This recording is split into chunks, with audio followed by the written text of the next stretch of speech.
तेरा कंकड़ चुनी चुनी महल बनाया, कंकड़ चुनी चुनी महल बनाया। लोग कहे घर मेरा,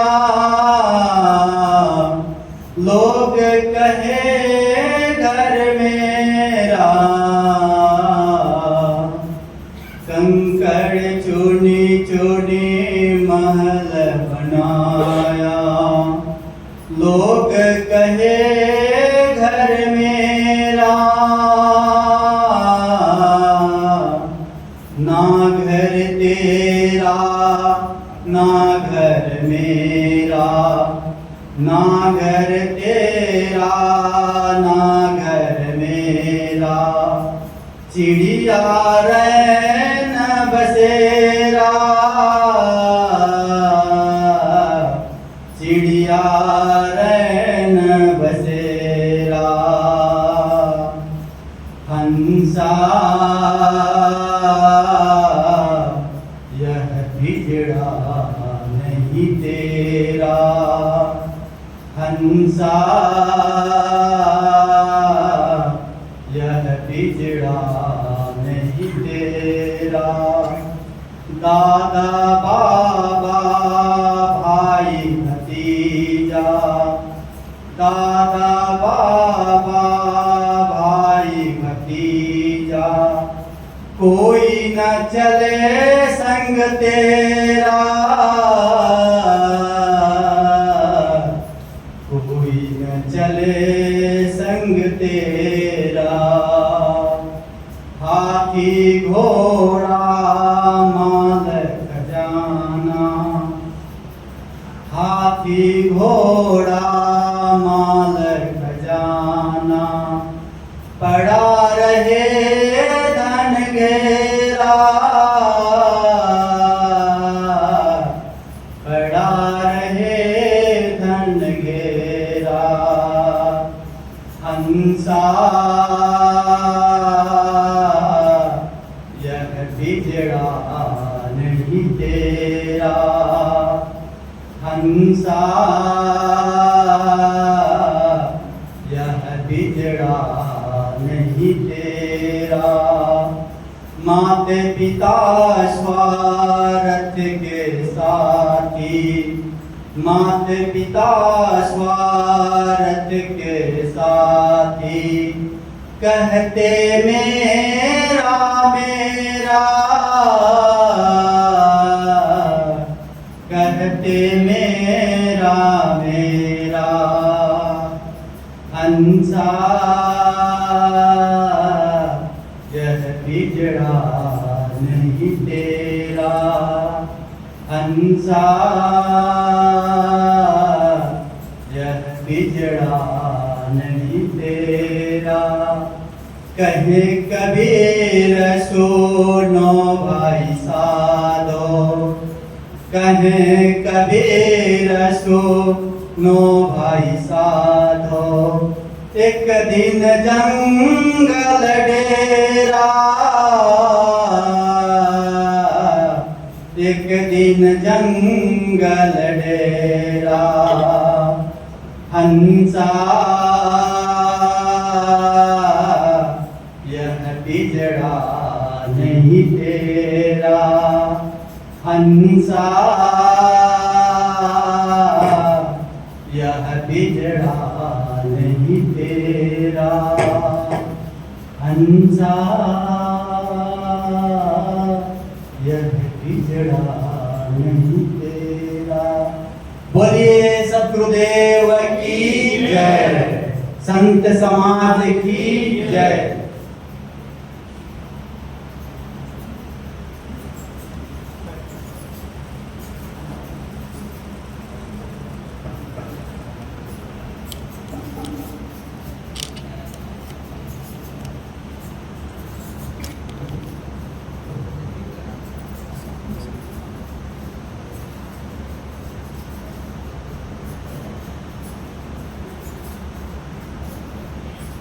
और मंगल में संत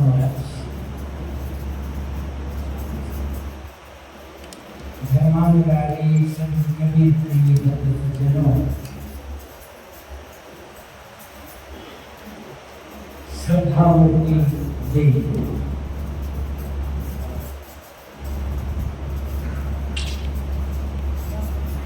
सदगुरु कबीर कौन थे, उन्होंने क्या संदेश दिया? भली भांति आप सब अवगत हैं।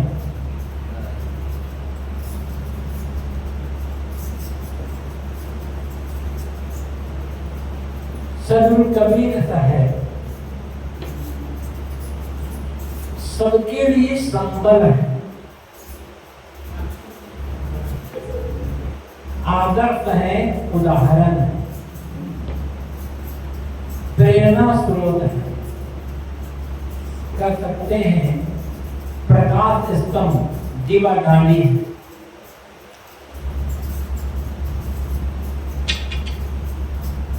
जिनका कुछ नहीं है उनके लिए, और जिनके पास बहुत है उनके,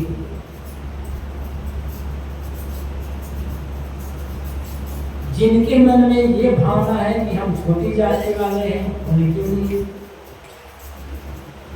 और जिनके मन में अहंकार है कि हम बड़ी जाति वाले हैं उनके लिए,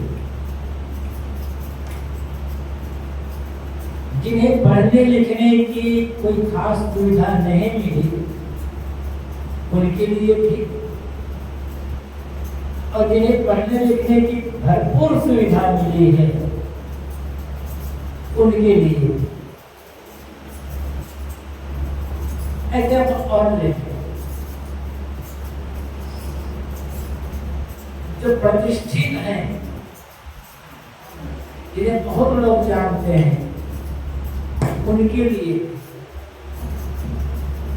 और जिन्हें कोई नहीं जानता उनके लिए, सबके लिए आदर्श है। सब में सबके लिए करीब करीब संपन्न है।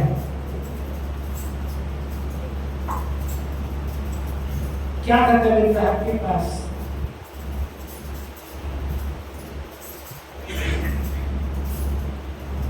झोपड़पट्टी में गरीब जुड़ा है कि यहाँ पले गए,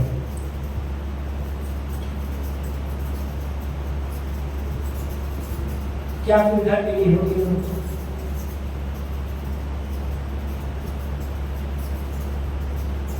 कितने पढ़े लिखे कुछ कहा नहीं जा सकता।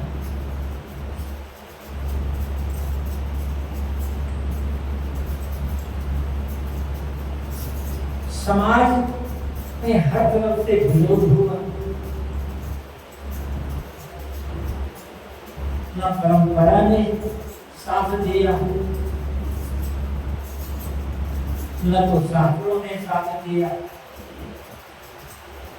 और न समाज के अगुआ कहे जाने वालों ने साथ दिया, न उनका कोई आकाश का भगवान था, देवी देवता था। और फिर भी इतने चमके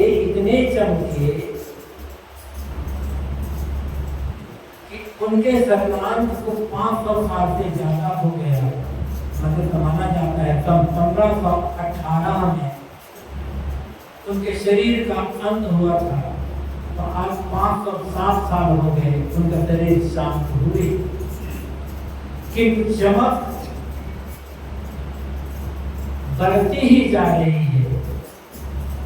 चमक धूमिल नहीं हुई।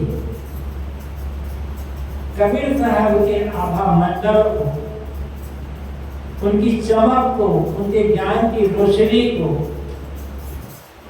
धूमिल करने के लिए, मंद करने के लिए लोगों ने कितने षड्यंत्र किए, क्या क्या प्रयास किया, लेकिन अब उनकी चमक कम हुई, उनके ज्ञान की रोशनी कम हुई। आज भी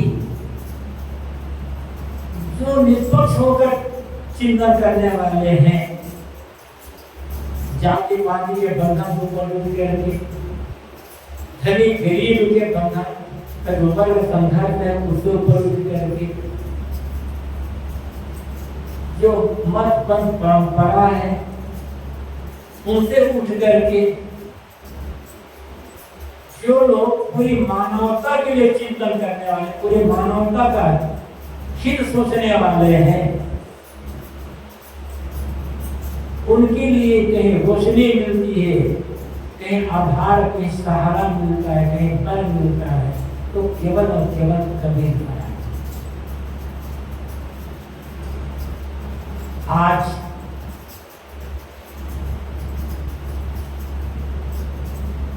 छोटी जाति और बड़ी जाति को लेकर जो एक समाज, मानव समाज में खाई पैदा की जा रही है, हिंदू मुसलमान के पीछे नफरत की दीवार खड़ी की जा रही है, नफरत बढ़ाया जा रहा है। ऐसे समय में यदि पूरे भारत को एक रास्ता दिखा सकता है तो केवल कबीर का है, क्योंकि उनकी वाणी पूरी निष्पक्षता है। उन्होंने किसी के लिए कोई पक्ष रखा ही नहीं।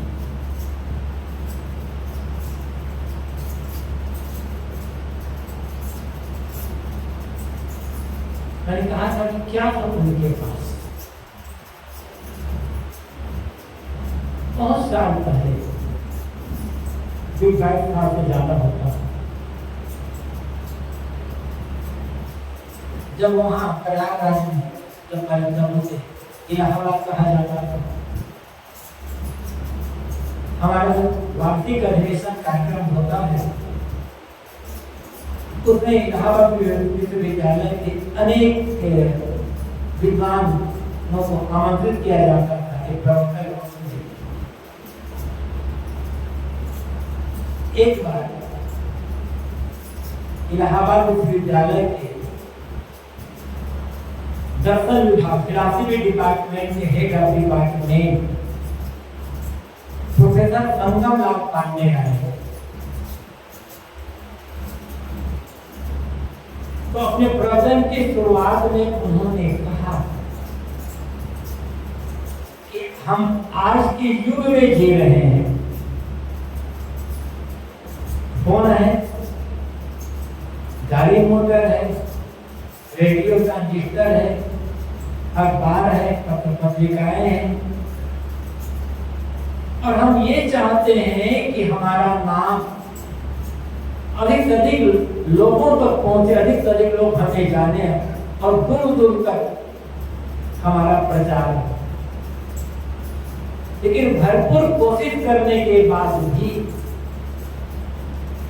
हम सफल नहीं हो पाते। हमें तो अपने जीने वाले जो है लोग ही नहीं जान पाते। आश्चर्य होता है कि आज से 550 साल पहले, जब न सड़कें थी, न गाड़ी थी, न मोटर थी, न रेल थी, न पत्र पत्रिकाएं थी, न अखबार था, न टीवी, न रेडियो ट्रांजिस्टर, न फोन, और उस जमाने में अपनी जवानी आते आते कबीर साहब पूरे भारत में छा गए।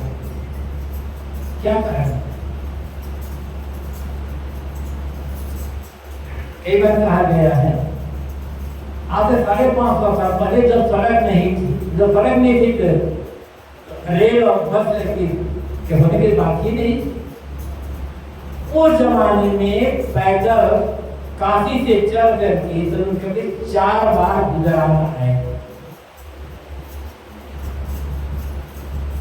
यही के लेखक ने लिखा है, कांति कुमार भट्ट, वहां उधर यही के थे, और दूसरे लेखकों ने लिखा है, उन्होंने लिखा है, गली गली कबीर की जाता, दर्शन करत न लोग अघाता। गली गली में कबीर की यात्रा हो रही है, ये गुजरात के लिए कहा गया है।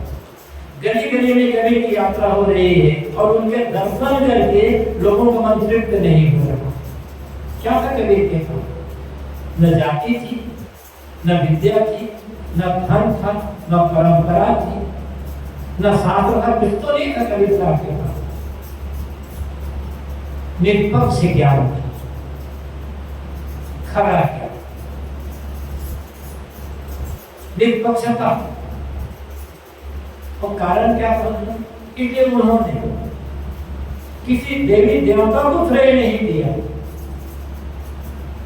किसी भगवान भगवती को श्रेय नहीं दिया, वेद कुरान बाइबल को श्रेय नहीं दिया। उन्होंने श्रेय दिया मनुष्य का, उन्होंने श्रेय दिया आत्मा अनुभव, और उन्होंने श्रेय दिया आत्मसत्ता। और जो मनुष्यता को श्रेय देगा, आत्मानुभव को श्रेय देगा, साथ साथ आत्मसत्ता को श्रेय देगा और निष्पक्ष होकर के अपनी बात कहेगा, उसकी बात लोगों को थोड़ी प्रारंभ में कड़वी तो लगेगी, लेकिन लगेगा कि यही तो सच है। और जो सब तरह से निष्पक्ष हो जाएगा वो निर्भय हो जाएगा। सदगुरु कबीर धर्म को जानते ही नहीं थे, इसलिए अलंकारिक भाषा में एक लेखक ने लिखा, कबीर के पास जाने में डर को भी डर लगता था। हमें डर लगता है, उन्होंने लिखा कि कबीर के पास जाने में डर को भी डर लगता था। इतना निष्पक्ष पुरुष तो पूर्ण निर्भयता कब आएगी? जब निष्पक्षता, और निष्पक्षता के लिए शब्द निष्ठा। कहीं भी जरा भी स्वार्थ होगा, निष्पक्ष होकर हम अपनी बात नहीं करते। यदि हमें मठ का भी मोह होगा, हमारा मठ सुरक्षित रहे, हम निष्पक्ष होकर अपनी बात नहीं कर पाए, सब सही बात कहने में हम मौन हो जाएंगे और घुमा फिरा कर बात करेंगे। और कभी कभी घुमा फिरा कर बात करना नहीं जानते, सीधी बात कहते हैं। तो उनके पास एक बल था, सब कबीर के पास न शरीर का बल था, न धन का बल था, न जाति का बल था, न विद्या का बल था, न समाज का बल था, न परंपरा का बल था, न शास्त्र वेद पुराण बाइबल का बल था, न देवी देवता भगवान भगवती का बल था। कबीर का कौन सा बल था? आत्मबल और सत्य का बल।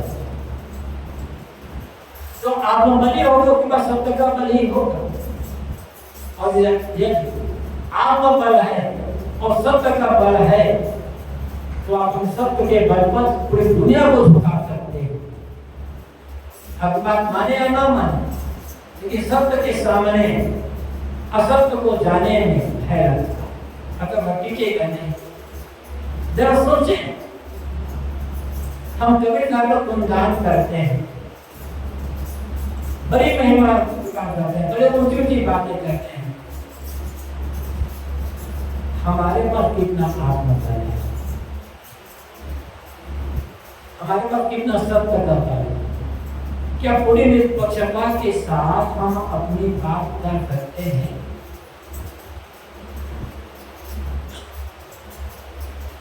जहां न्याय की बात है वहां हम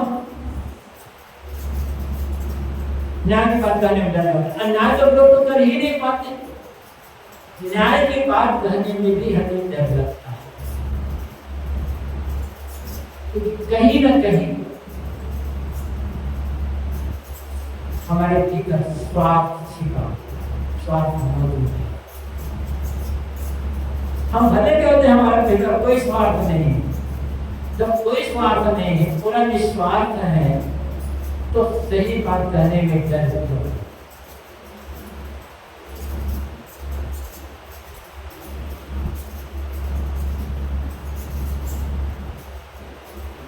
धीरे धीरे आत्मबल धीरे आगे उठाना होगा, कसना होगा।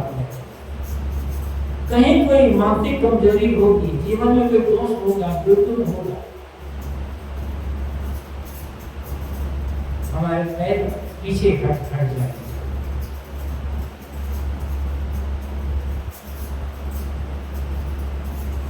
जब तक तो कुछ कहना नहीं है। कम से कम हम आदमी को आदमी की दृष्टि से देख तो सके, आदमी को आदमी मानकर आदमियत का व्यवहार तो कर सके।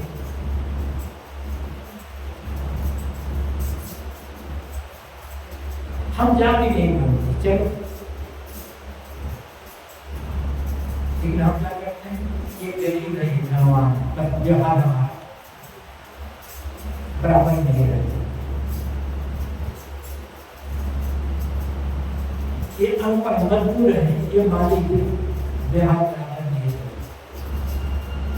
अरे व्यवहार बराबर करो, मजदूर को भी तो मनुष्य मानो, उनकी भी तो हित के लिए, उनकी भी तो सुविधा के लिए तो सोचो। एक गरीब है, वो भी तो आदमी है, उसे भी तो आपको अपना पसंद नहीं है।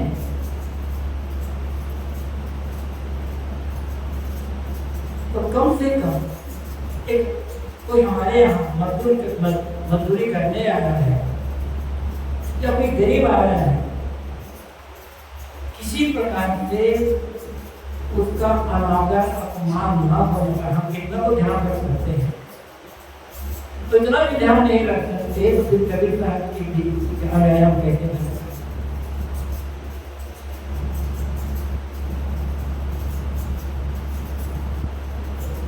पहली बात आदमी को आदमी मानो, आदमी का आदमियत का व्यवहार करना, क्योंकि हम आदमी वो गरीब है, मजदूर है, कपड़े फटे पुराने हैं तो समझता नहीं,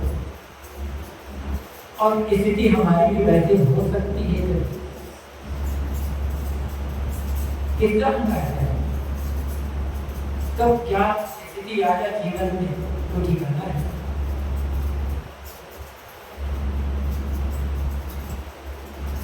आदमी का आदमियत, क्योंकि कबीर साहब पूरी कबीर वाणी के केंद्र में आदमी है, देवी देवता नहीं, भगवान भगवती नहीं, बिहारी जगत में कबीर वाणी के केंद्र में आदमी। और आदमी का आदमियत का व्यवहार ये सबसे बड़ी पूजा है, ये सबसे बड़ा धर्म है। आज समाज में खाए पैदा की जा रही है हिंदू और मुसलमान को लेकर, एक नफरत फैलाई जा रही है। सोचना ये है कि हम नफरत फैलाने वालों का साथ दे रहे हैं या तो भाईचारे संदेश दे रहे हैं, उनके साथ में हम कहाँ खड़े हैं। चाहे राजनीति को लेकर हो, चाहे मजहब को लेकर हो, चाहे किसी को भी लेकर के,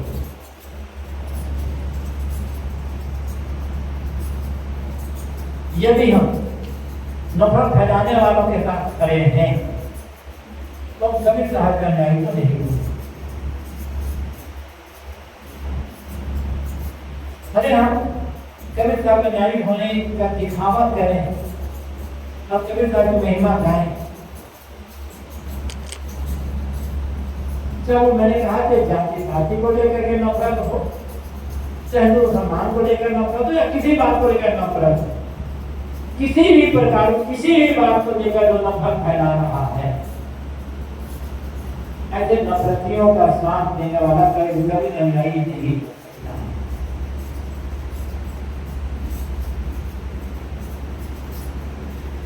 जितनी हमारी शक्ति है उतना भाईचारे का संदेश है, प्रेम का संदेश, सेवा का, समता का, एकता का। और ये निश्चित है प्रेम, सेवा, समता, एकता, विश्वास को छोड़कर अविश्वास, संदेह और नफरत फैलाकर न अपने परिवार को सुरक्षित रख सकते हैं, न अपने समाज को सुरक्षित रख सकते हैं और न ही अपने देश को सुरक्षित रख सकते हैं। भले नफरत फैला करके आज हम कुछ हासिल कर लें, लेकिन कमजोर क्या हो रहा है? देश कमजोर हो रहा है, समाज कमजोर हो रहा है।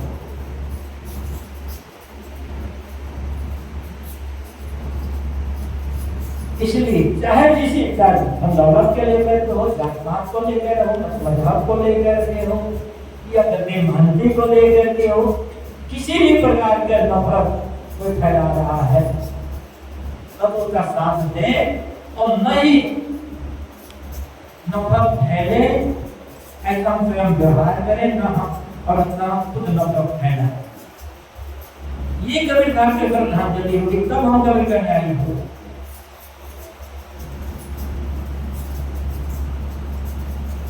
जो लोग चाहे धन दौलत को लेकर के हो, चाहे गद्दी महंती को, मठ मंदिर को लेकर के नफरत फैला रहे हैं, चाहे जात पात को लेकर नफरत फैला रहे हैं, मत मजहब को लेकर नफरत फैला रहे हैं, उन्हें हम रोक नहीं सकते तो साथ देना बंद कर दे, उनके साथ हमारे खड़े हो। इधर तो कर सकते हैं ना, इतना भी कर लेना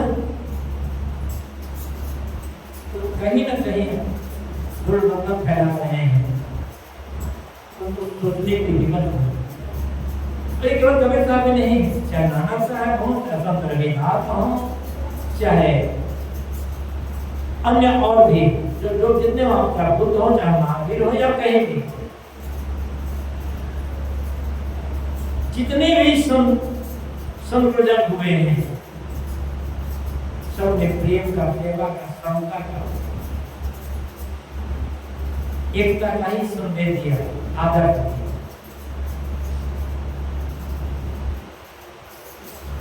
उसी आदर्श को लेकर आगे चलना होगा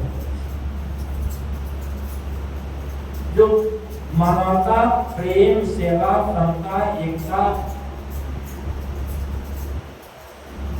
का व्यवहार करता है, उस संदेश को बढ़ाता है, कैसे करने वालों को साथ देता है, तो मानो दुनिया के सभी महापुरुषों को अपना संकल्प बना अर्पित करेंगे, सभी को आदर देते। बात केवल कबीर साहब की नहीं है, बात जितने भी महापुरुष हैं, जितने संत गुरुजन हैं, जिन्होंने मानव का संदेश दिया, उन सब के लिए।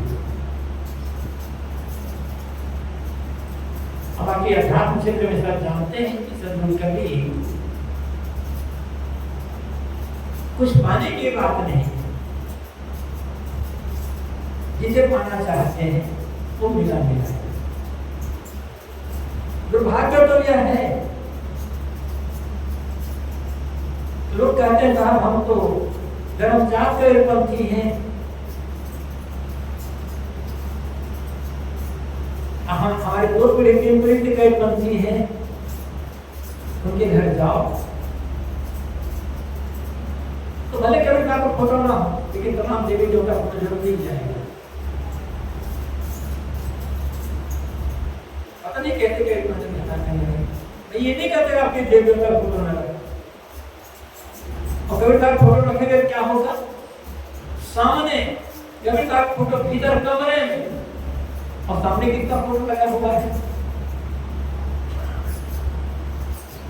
जो हुए ही नहीं है उनका फोटो लगा करते हैं। तो क्या कई पंथी है ना, कहते साहब कभी साहब तो हमारे हृदय में है, अच्छी बात है, हृदय में कभी कोई देखेंगे ना, तो आप हृदय में रखे साहब बाहर भी रख लो ना, उस पर हटते क्या। कबीर साहब हम कई पंथी हैं, लेकिन धागा जरूर बांधेंगे, आप निकाला धागा है ना, तो ये आधा धागा शायद बहुत लोग बचा ले। कई पंथी हैं भले कुछ न माने, कमर पर बड़ी ताबीज बांध लेंगे, अब पता नहीं क्या क्या होता। भले कई पंथी हैं, लेकिन सीपड़ी पर एक पर जब चढ़ा लेते हैं, पता नहीं क्या मतलब होता होगा। ये भीतर की कमजोरी, आप मानिए सब, लेकिन अंधविश्वास पूर्वक, भ्रम पूर्वक, डर के मत मानिए ना, सही ज्ञान को मानिए।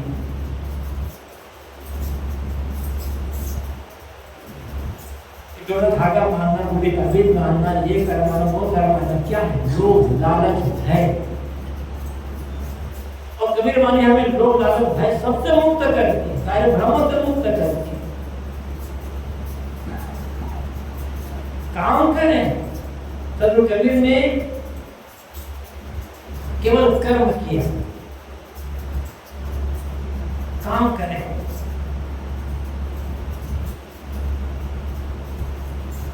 जो होना होगा हो,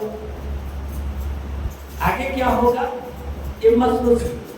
आज क्या हो रहा है और आज क्या होना चाहिए, आज क्या कर सकता हूँ, इस बात पर ध्यान तो करते हैं।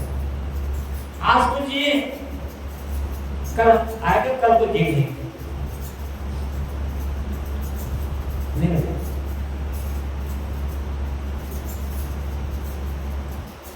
मन लाखों मेरो यार फकीरी में, जो सुख है राम भजन में, तो नहीं अमीरी। अमीरी के पीछे दौड़ोगे, मेहनत करते जाए तो चीजें बढ़ती चली जाएगी अपने आप। लेकिन अमीरी के लिए कोई भी गलत काम किए, क्या 2 नंबर का माल बेचे, मिलावटी सामान बेचे, कुछ लिए, या कुछ और प्रकार से गलत काम, तब या तो कबीर साहब को छोड़ो या ये गलत काम। ईमानदारी की कमाई से आप अमीर होना चाहें तो हो जाए। और अमीर वो नहीं है जिसके पास अधिक पैसा है, जिसके पास बड़ा मकान है। अमीर तो हुआ है जो मेहनत करता है और मेहनत से जो मिलता है पूरा संतोष रखता है, वो अमीर है। और ऐसे अमीर को भारी अमीरी के पीछे दौड़ने का आवश्यकता नहीं। धन से अमीर ना बन पाओ, सबको धन से नहीं बनते। विद्या से, ज्ञान से अमीर भले ना बने, मठ मंदिर के अमीर भले ना बने, लेकिन दिल के अमीर और प्रेम के अमीर तो बन सकते हैं ना। दिल के अमीर बनने में क्या लगेगा? प्रेम का अमीर बने, अच्छे विचार, अच्छे आचरण के अमीर बने। ये अमीर में बन, ये अमीर बन गए, प्रेम का अमीर बने, दिल के अमीर बने और अपने ज्ञान विचार के सदाचार सद्गुणों के अमीर बने। तब निर्भय हो पाएंगे, तब कबीर को समझ पाएंगे। और ऐसा करना ही मानो कबीर साहब या और दुनिया के जो संत हैं उनके लिए श्रद्धा को बनाए करना है। और ऐसा तो अमीर बनेगा जो दिल का अमीर है, जो सदाचार का अमीर है, सद्गुणों का अमीर है, प्रेम का अमीर है। वो किसी का दुर्व्यवहार करेगा, किसी छोटा मानेगा, किसी नफरत करेगा, किसी की करेगा। कबीर साहब सब क्या उतना करते हैं क्योंकि उनके मन में किसी के लिए बैर नहीं, किसी के लिए नफरत नहीं, किसी के लिए घृणा नहीं, किसी के लिए द्वेष नहीं, किसी के लिए ईर्ष्या नहीं। तभी वो इतना चमके हैं। और हमारे मन में क्या है, ये सोचने की बात बहुत कहना नहीं है। अंतिम में जो मैंने कहा, प्रेम का अमीर बने, ज्ञान का अमीर बने, सदाचार सद्गुण का अमीर बने, अच्छे आचरण का अमीर बन जाए। ऐसा बन जाए कि ये जीवन जीने का सबसे बड़ी, सबसे सुंदर कला होगी ये, और यही मानवता की सेवा होगी। और यही जरूर कबीर और संतों के लिए श्रद्धांजलि। हरे कृष्णा का जय को